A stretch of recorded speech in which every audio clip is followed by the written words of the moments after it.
ex-Congress leader Jagdambika Pal, who parted ways from the Congress party, has joined the BJP fold. Pal, who had earlier raked up controversy by calling BJP's PM candidate Narendra Modi a killer, claims that he never made any such statement.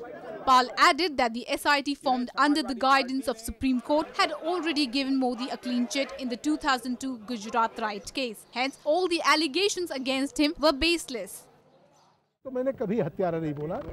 मेरे debate का स्तर आप जानते हैं, लेकिन स्वाभाविक है कि अब जब सुप्रीम कोर्ट की निगरानी में एसआईटी का गुजरात में गठन हुआ, एसआईटी ने जब अपनी रिपोर्ट सुप्रीम कोर्ट को सबमिट किया, सुप्रीम कोर्ट ने उसको रेफर बैक किया लोअर कोर्ट को, लोअर कोर्ट ने उसको साक्ष्यों के आधार पे श्री नरेंद्र मोदी भाई को क्लीन चिट दी है।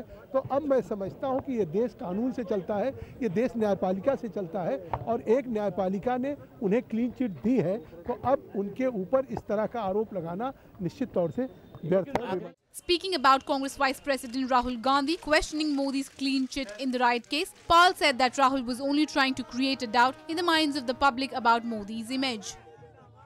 राहुल गांधी जी ने क्लीन चिट उन्हें नहीं दी है।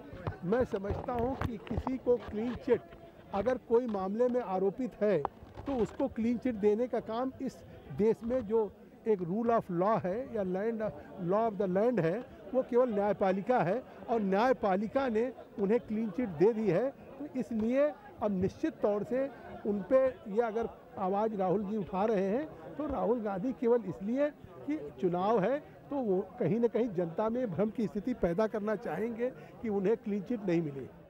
Justifying his decision of joining BJP, Pal said that he had joined the party after careful consideration and after speaking with the members of his constituency. He added that good governance was the need of the hour. नहीं, देर इसलिए थी कि जब हमने parliament की सदस्यता से और अपनी पार्टी की प्राथमिक सदस्यता से इस्तीफा दिया था, तो मैंने कहा था कि मैं जिस क्षेत्र से लोकसभा का चुनाव जीत के आया हूं, मैं वहां के मतदाताओं से, वहां की जनता से, अपने समर्थकों से राय लूँगा और मैं गया लगातार 1 हफ्ते मैंने हर विधानसभा में लोगों के साथ बातचीत की और उसके बाद फिर जो लोगों की राय बनी कि आज देश में एक मजबूत और स्ट्रांग लीडरशिप की ज़रूरत है, जो देश को जिस तरीके से गुड गवर्नेंस के लिए ज़रूरत है, ग्रोथ रेट आगे ले जाने की ज़रूरत है। This report was brought to you by NNIS.